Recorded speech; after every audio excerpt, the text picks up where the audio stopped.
This photograph was posted to Reddit by user Segu1, and it's already generated some interesting responses in regards to what this thing is. Capturing strange creatures on trial cameras isn't anything new, and in recent years these cameras have been able to give us an insight into some of the creatures that live in these remote areas. However, this photograph was captured just outside of a zoo, which led some to ask the question, was this creature potentially stalking the zoo animals? According to the uploader, the mysterious image was captured by a game camera just outside of a zoo in Texas. The user said the following. It was posted in a private zookeeping Facebook group.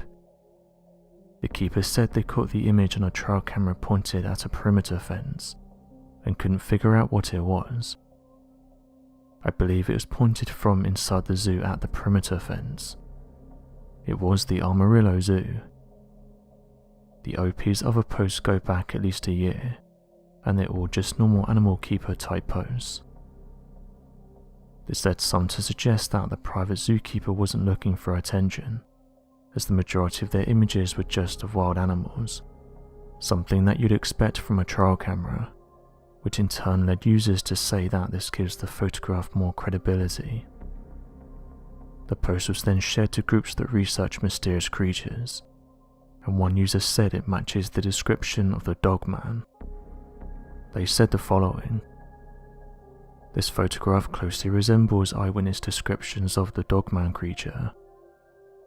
For years now we've been hearing stories of the Dogman, but as of right now we only have a limited number of photographs, most of which show blurry creatures.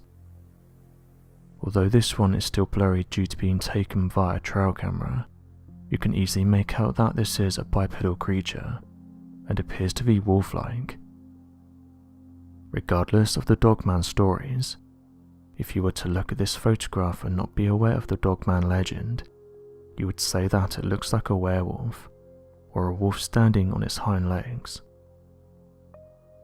Interestingly, Texas is no stranger to these alleged creatures, with residents saying that they match the overall description of the Dogman, a creature that's said to look like a werewolf and that stands between 6 and 7 feet.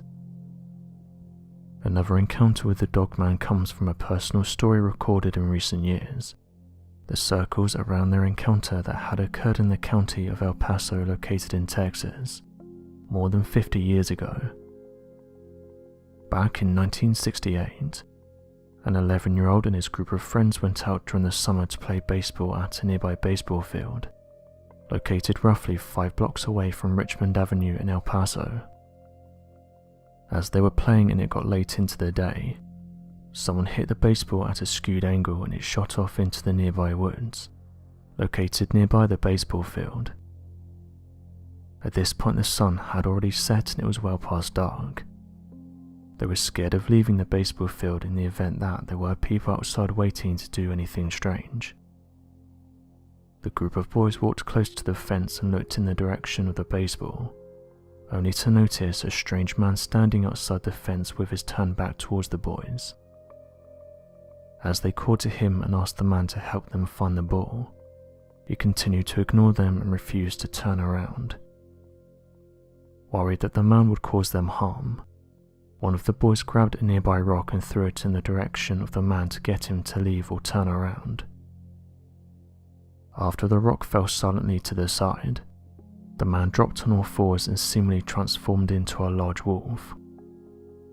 This led to the boys shouting werewolf and running in the opposite direction of the creature. Without stopping, they ran all the way home and locked the doors, sleeping over at a friend's house instead of walking miles back to their own houses. One of the strangest reported encounters of the Dogman creature comes from that of a report made in Sacramento, California. According to the reporter, the story revolves around that of a woman who claimed to have encountered the Dogman creature near the city of Sacramento. This encounter happened back in 1953. The sighting is believed to have taken place roughly 1,000 feet west of the American River, a short 2,000 feet east of the state capital, in a small house owned by a small family in the region. According to the woman, As she was laying there, she claimed to have noticed a large mass moving in the window, as if someone was staring into their home. She quickly got up and went to the window to see a large face of a dog that seemed to be staring into the room. She claimed that the head of the dog looked very large, much larger than that of a coati or normal dog of any kind, and had a long straight snout too dark to see what colour it could have been, but was believed to be a dark grey with glowing red eyes. She ran from the window and then noticed that the creature began to stand up on its hind legs, and it was more than 5 feet above the ground. Unfortunately, nothing more can be gathered from the report, as the woman was unsure of the exact time of day the event had occurred. As of right now, there's still a number of other dogman reports out there, and even 4 shows dedicated to attempting to understand these strange encounters. A few months back, researchers were telling people not to worry about food shortages, and that there won't be any shortages coming in the near future. However, within the span of just a few weeks, it seems the insiders are saying the complete opposite, and that people should prepare themselves for what's coming. One user on social media said that they work as an insider, and that things right now aren't looking good. They said the following: "There has been a distraction over the past few months. I won't go into detail about those specific distractions, but just go on social media or turn on the TV and you'll know what I'm talking about. Working for the government and also other businesses gives me certain insights that others don't have, and I can tell you right now that something big is about to happen, and it's going to affect a lot of people. These soaring prices aren't just randomly happening, and in the last few weeks dozens of food processing plants have mysteriously gone up in flames. This is a worrying trend, and what's even more worrying is the fact that no one really seems to be reporting on this. Articles over the last few days have warned that things are only going to get worse in the near future, and that people need to start preparing for the worst possible outcome." End quote. World Farmers Organization President Theo de Jager said the following: "I'm not sure it's possible anymore to avoid a food crisis. The question is, how wide and deep will it be? Most importantly, farmers need peace, and peace needs farmers.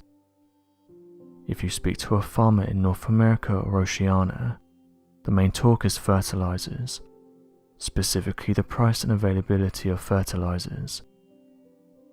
Prices are more or less 78% higher than average in 2021, and this is cracking at the production side of agriculture.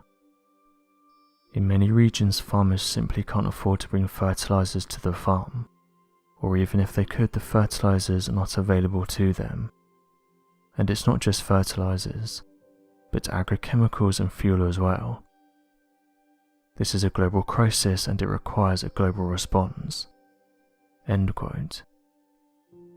Others pointed out how wheat prices are up 53% compared to last year, and said that the cost of living is becoming too much for some people, noting that across the world almost 1 billion people are on the brink of famine.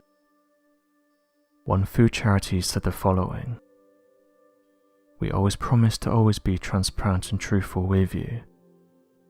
I want to share the highs and lows of free food, because it is at heart a work of love for our community, and love requires transparency. Today our fridge was empty. We had some bread and eggs come in, but we handed out pretty much everything. We have 4 cases of pasta left and 4 cans of applesauce. I think there's some soup left as well. We are experiencing shortages in the amount of discounted food we can purchase, and we are constantly seeing increased needs." End quote.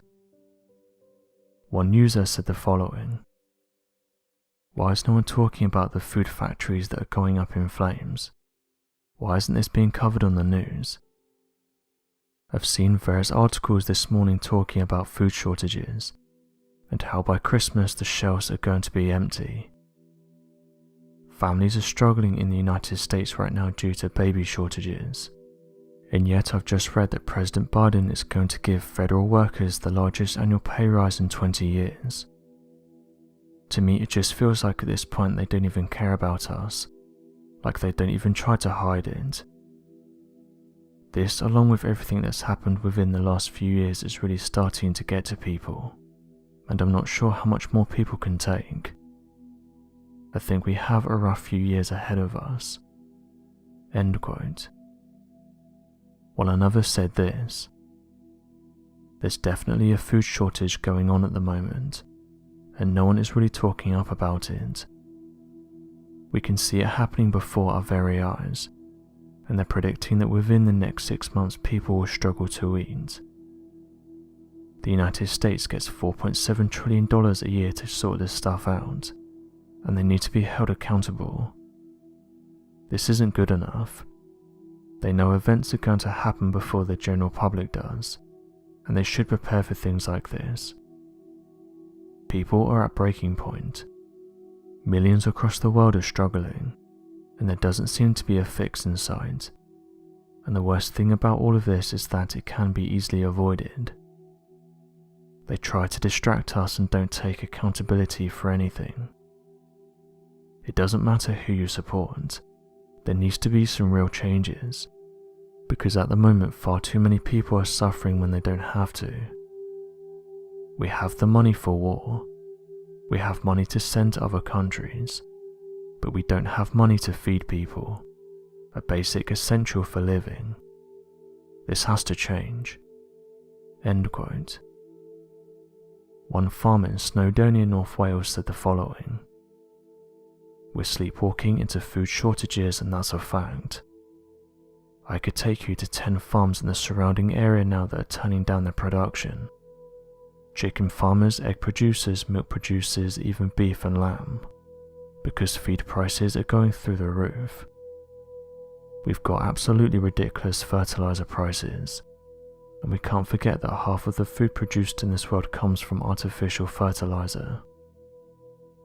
Or John Linville said the following: "It's a series of events we've never seen before, and it continues to look like it's going to get worse than better." So what do you make of these food processing plants being set on fire? And what do you make of the food shortages? Be sure to leave your questions and answers in the comment section below, and help us to grow this community while working to solve these unexplained mysteries. Thank you for watching, and don't forget to subscribe for more videos.